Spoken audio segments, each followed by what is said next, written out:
It was a bond forged in the heat of the fight for civil rights. That's Rabbi Abraham Heschel, one of many Jewish leaders who marched in step with Reverend Dr. Martin Luther King Jr. on the long and painful road to racial equality. It represented the unity and the unity of purpose that both of our peoples have stood for generations. But over the decades, that road was less traveled in a world more divided. What do we want? Perhaps no time in recent history was that more evident than in the months following the murder of George Floyd. His death coincided with the passing of a beloved schoolteacher from Verona, New Jersey. Eva Nelson was a Holocaust survivor who shared her story with her students, and they shared their memories in a scrapbook when she retired. The usual things you would expect from teachers, that would be, Mrs. Nelson, if it weren't for you, I would never have graduated high school. But then there were things in there that said, Mrs. Nelson, if it weren't for you, I would never have known about the Holocaust. And Mrs. Nelson, if it weren't for you, I would never have read Night by Elie Wiesel. With that in mind, and with what was going on with the rise in anti-Semitism, what was happening with George Floyd and the protests and everything that pursued, we said we should do something that kind of links this legacy together, because she had this impact on other kids of all backgrounds, and that they understood each other. Which brings us to the library at the Ray Kushner Yeshiva High School in Livingston, where these kids are building on that legacy. Students from Newark's St. Benedict's Prep School joining their peers at the yeshiva to build new bridges through a unique year-long seminar on racism and anti-Semitism. We learned pretty quickly that it's a very hard thing to define.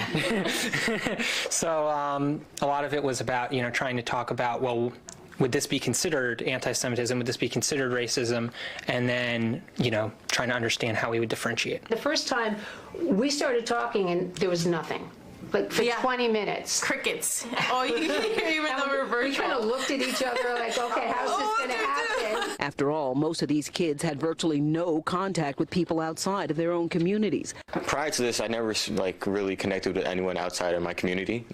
So growing up in Newark, you don't see a lot of Jewish people around. We tend to just make assumptions without really understanding how the oppressed is feeling. And I feel like this gave us an opportunity to understand. But they quickly learned. We realized that we had a lot more in common with each other than we would have even thought. You'd hear things in the news or you'd see things online and you'd have your own formulated opinion. But by being able to connect with students from St. Benedict's, you see them much more as people than just a new topic on the news. Bi-weekly seminars on Zoom sparked conversations about issues ranging from Kanye West to the Holocaust to difficult topics like policing. St. Benedict students asked our students, well, when do you feel most at risk? And our students said, when we're in our synagogue or our school, because that's readily identifiable as a Jewish place.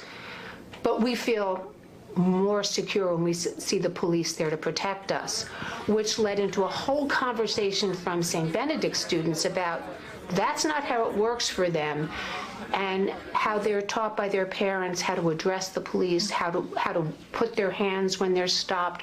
And they started to really see each other's struggles and identify with them. I think that's part of the beauty of the program, is the idea that we get to hear about racism, and St. Benedict students get to hear about anti-Semitism directly from people who've experienced it, as opposed to just talking about it in a clinical way in class. Sometimes, even if you have friends that are different than you, that's a reason that you're afraid to discuss those topics. And so here, what's great about it is that it's, unabashedly talking about the topic that other people would be uncomfortable discussing. This seminar really taught me that sometimes, us as humans, we just, disregard what other people are going through, but it's almost because, we're ignorant.